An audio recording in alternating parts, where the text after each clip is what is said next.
We're excited to welcome Fiesta Bowl champion, Sugar Bowl champion, and Super Bowl champion Paul Kruger, and another athlete who is quite accomplished as well, his brother Dave. Thanks both of you guys for coming in.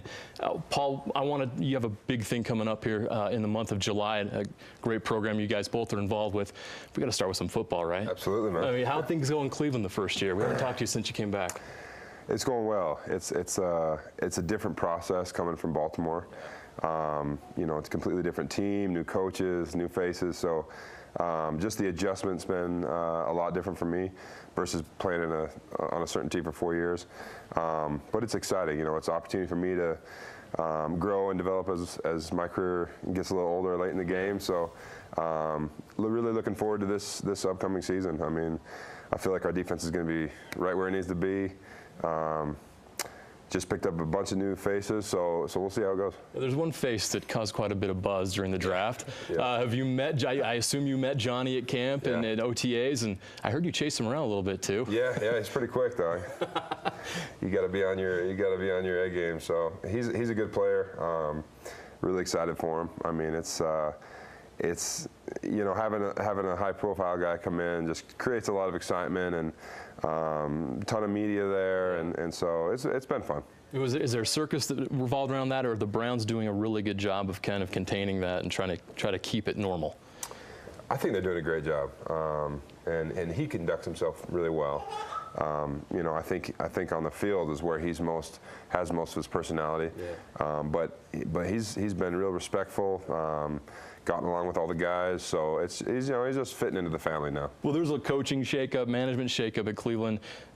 Was that a negative? Was that frustrating for some guys? Because I know this is the group you signed with, but at the same time, is this something that a lot of guys are excited about, some change? Yeah. For me, I've experienced kind of both. You know, I've seen guys with a lot of excitement for it.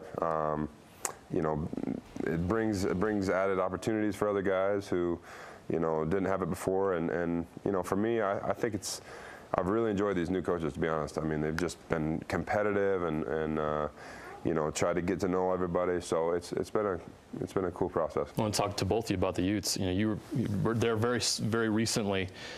For both of you, you see this program struggling the last 2 years, missing a bowl game. But really, how close is this program to turning the corner and being competitive in the Pac-12 and getting where they want to be? I think it's really close. Coach Whittingham does a great job at what he does. His defense is always top-notch. They were really close this last year from winning, you know, 3 or 4 games that they should have won in the last seconds. I mean, you know, so I think this year, hopefully they can turn that corner, like you're saying, and they can make a really big difference in the Pac-12. And like I said, Coach Whittingham does a good job up there, and especially with the defenses. So.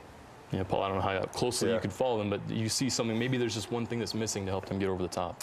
Yeah, it's crazy. You know, it's a game of inches. It really is. There can be years where, you know, guys can struggle and you barely lose games, and then you might come back the next year and, you know, you just have that little edge, and now you're, you know, winning 10, 11 games. So for me, my faith is just in that staff up there. It really is. You know, I had the opportunity to be coached by those guys, and so I know their dedication and loyalty to the you know, the team and to the state of Utah and all the fans. So I think they're definitely got some scheming going on, putting something together. So you guys have an event coming up with Paragon Youth Leadership Academy.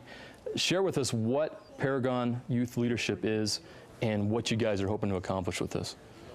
Yeah, Paragon is basically a opportunity for young men to come and learn principles that will help them excel in life. I mean, that's basically as easy as I can put it. Our tagline is a code of excellence. So what we do is basically have a day where kids can come, young men, I'd like to say, can come and I'll have teammates there. You know, David's friends who played in the NFL and college.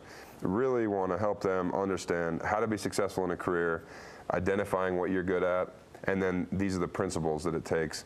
You know, the hard work, the discipline, and then we'd like to go a bit further, but we can't reveal all our secrets today. You know, I understand. I want to do that now. Well, Dave, you've been involved with this. What are some of the things you've seen with this? How it's helped some young men? A lot of young men afterwards. So, like for instance, I was one of the teachers last year, and we talked a lot about organization. being on time to things, the importance of respect, and just the things that school doesn't teach you as much as it should, or we'd like it to sometimes. So I've seen a lot of benefits. We'd raise your hand afterwards. We'd get everybody together after everything's all done and said, and we raise your hand. Who learned this? Who learned that? Well, people would raise their hand and say, I learned a lot about how to stay organized, or how to properly time what I need to do, or plan. If I have a goal or I want to achieve something in the future, how do I take those steps to do it? So we kind of teach, like Paul was saying, how to be successful, and how to just be an all-around good guy. Well, we've had some information on our screen. We'll also have some information up on KSL.com if you want to sign up for the camp and get involved. Guys, thanks so much for not only for coming in today, but for the work you're doing with the youth here in the state of Utah. Thanks a lot. Paul, thank you. Dave, good to see you again. Thank you. Thanks, guys.